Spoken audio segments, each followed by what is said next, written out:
ଶୁଣାଣି ଯୋଉଟା ହଉଛି ଆମେ ଯୋଉଭଳି ଭାବରେ ଆମର ଜୋନ୍ ୱାଇଜ୍ ମଣ୍ଡଳ ୱାଇଜ୍ କରୁଛୁ। ୟା ଭିତରେ ଗୋଟେ ଜିନିଷ ହଉଛି ନୂଆ ନୂଆ ଅଭିଯୋଗ ବି ଆସୁଛି। ଯେମିତି ଗୋଟେ ହେଲ୍ଥ କାର୍ଡ ଅଛି କିନ୍ତୁ ଦେଖିଲା ହସ୍ପିଟାଲ କହୁଛି ଯେ ତୁମ ନାଁ ବାହାରୁନି। ଗୋଟେ ଉଦାହରଣ ଦଉଛି। ସେଭଳିଆ ବିଭିନ୍ନ ପ୍ରକାର ସମସ୍ୟା ଆସୁଛି। ସେ ସମସ୍ୟାକୁ ଆମେ କେମିତି ସମାଧାନ କରୁ ସେଥିପାଇଁ ଲାଗୁଛି। ତାପରେ ଆଉ ଗୋଟେ ଜିନିଷ ଏଇଟା ମୋତେ ଭାରି ଭଲ ଲାଗୁଛି ଯେ ଆମେ ଆଟଲିଷ୍ଟ ଲୋକଙ୍କ ପାଖରେ ପହଞ୍ଚି ପାରୁଛୁ। ଲୋକ ବି ଆସୁଛନ୍ତି। ଆମେ ଧର ଗୋଟେ ଦଳୀୟ ମିଟିଂ କରୁଛୁ, ମିଟିଂ ତ କାର୍ଯ୍ୟକର୍ତ୍ତା ଆସୁଛନ୍ତି, ସାଧାରଣ ଲୋକ ଆସୁଛନ୍ତି, କିନ୍ତୁ ପର୍ଟିକୁଲାର ଅଭିଯୋଗ ନେଇକରି କୌଣସି ରାଜନୈତିକ ମଞ୍ଚକୁ କିଏ ଆସନ୍ତିନି। କିନ୍ତୁ ଏଠି ତ ଆଟଲିଷ୍ଟ ଆମେ ଗୋଟେ ଅଭିଯୋଗ ପାଉଛୁ ଯେ ଏଇ କାମ ହଉନି, ସେଇଟା ହଉଛି। ଆଉ ତାପରେ ବି କିଛି ଲୋକଙ୍କର ମୁଁ ଦେଖୁଛି ବ୍ୟକ୍ତିଗତ ସମସ୍ୟା ବି କହୁଛନ୍ତି, ବ୍ୟକ୍ତିଗତ ସମସ୍ୟା ବି ସମାଧାନ ହଉଛି। ତେଣୁ ୟା ଦ୍ୱାରା ଗୋଟେ ଆମେ ଜନସାଧାରଣଙ୍କ ସାଙ୍ଗରେ ଆମେ ଜାଣେ ରହୁଛୁ ଭଳିଆ ଲାଗୁଛି। ତେଣୁ ୟା ପରେ ମୁଁ ଯୋଉଭଳି ଭାବରେ କହୁଥିଲି ଆପଣମାନଙ୍କୁ, ଆମେ ପଞ୍ଚାୟତ ସ୍ତରରେ ବି ମଧ୍ୟ ଆମେ ଚେଷ୍ଟା କରୁଛୁ ଯିବା ପାଇଁ। ଗଲା ପରେ ଏଠି ଅଧିକରୁ ଅଧିକ ଲୋକଙ୍କର ସମସ୍ୟା ଜାଣି ହଉଛି। ଅନୁଭୂତି କ'ଣ ଏଟା ଭଲ ଲାଗୁଛି, କାହିଁକି ନା ଆମେ ଲୋକଙ୍କ ସାଙ୍ଗରେ ଯେତେବେଳେ ଡାଇରେକ୍ଟ ସମ୍ପର୍କ ରହୁଛି ଆମମାନଙ୍କର, ତ ୟାଠୁ ଆଉ ବଡ଼ ଅନୁଭୂତି କ'ଣ? ଭଲ ଲାଗୁଛି ଯେ ଯାହା ହଉ ଆମେ ଲୋକଙ୍କ ପାଖକୁ ଯାଇପାରିଲୁ, ପହଞ୍ଚି ପାରିଲୁ। ଲୋକ ବି ଆମ ପାଖକୁ ଆସୁଛନ୍ତି। ଗୋଟେ ୟା ଦ୍ୱାରା କ'ଣ ହଉଛି, ଗୋଟେ ସମ୍ପର୍କ ବଢୁଛି, ଗୋଟେ ଭାଇଚାରା ବି ବଢୁଛି। ସେମାନେ ବି ଜାଣୁଛନ୍ତି ଯେ ଆମେ ଯୋଉ ବିଧାୟକକୁ ଭୋଟ ଦେଇଥିଲୁ ତାକୁ ଆମେ ଅଭିଯୋଗ ଦେଲୁ। ସେମାନେ ବହୁତ ବିଶ୍ୱାସ ରଖୁଛନ୍ତି ଯେ ବିଧାୟକ ତାଙ୍କ କାମ କରିବ ବୋଲି।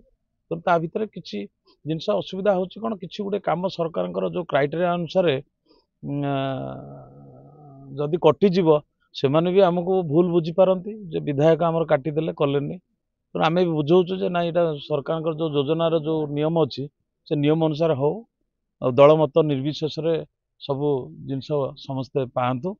ତ ତାର ଭିତରେ କିଛି ସମସ୍ୟା ନିଶ୍ଚିତ ଆଗକୁ ହବ ଯେ ଲୋକଙ୍କର ଗୋଟେ ମନ ଭିତରେ ଧାରଣା ରହୁଛି ଯେ ଆମେ ବିଧାୟକଙ୍କୁ ଦେଇଦେଲୁ କମ୍ପ୍ଲେନଟା ମାନେ ଆମର 100% ହବାର ଅଛି, ହବ। କିନ୍ତୁ ତା ଦେହରେ ବି କିଛି ସୀମାରେଖା ଅଛି। ସେ ସୀମାରେଖା ଭିତରେ ଯେମିତି କ୍ରାଇଟେରିଆ ରହୁଛି ଯେ ଏଇ କ୍ରାଇଟେରିଆ ଅନୁସାରେ ହବ, ସେଇଟା ଗୋଟେ ସମସ୍ୟା ନିଶ୍ଚିତ ଭାବରେ ହବ। କିନ୍ତୁ ସେ ସମସ୍ୟା ହେଲେ ବି ମୁଁ ଚାହୁଁଛି ଯେ ସବୁ ଜନସାଧାରଣଙ୍କୁ ଆମେ ଫେସ୍ କରିବୁ, ପ୍ରକୃତ ଜିନିଷଟାକୁ ଆମେ ବୁଝେଇବୁ, କହିବୁ।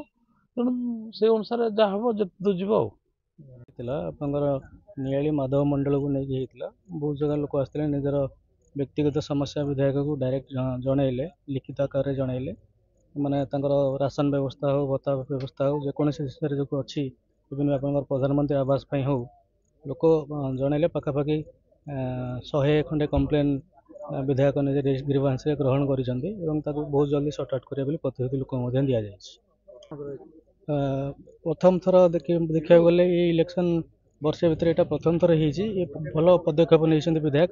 ଏ କେବଳ ନୂଆ ଗାଁ ଅଫିସରେ ହେଇନି, ଆପଣଙ୍କର ଯେତେ ମଣ୍ଡଳ ଅଛି ସବୁ ଅଫିସରେ ବି ଏ କାର୍ଯ୍ୟକ୍ରମ 4 ଦିନ ହେଲାଣି ଷ୍ଟାର୍ଟ ହେଲାଣି।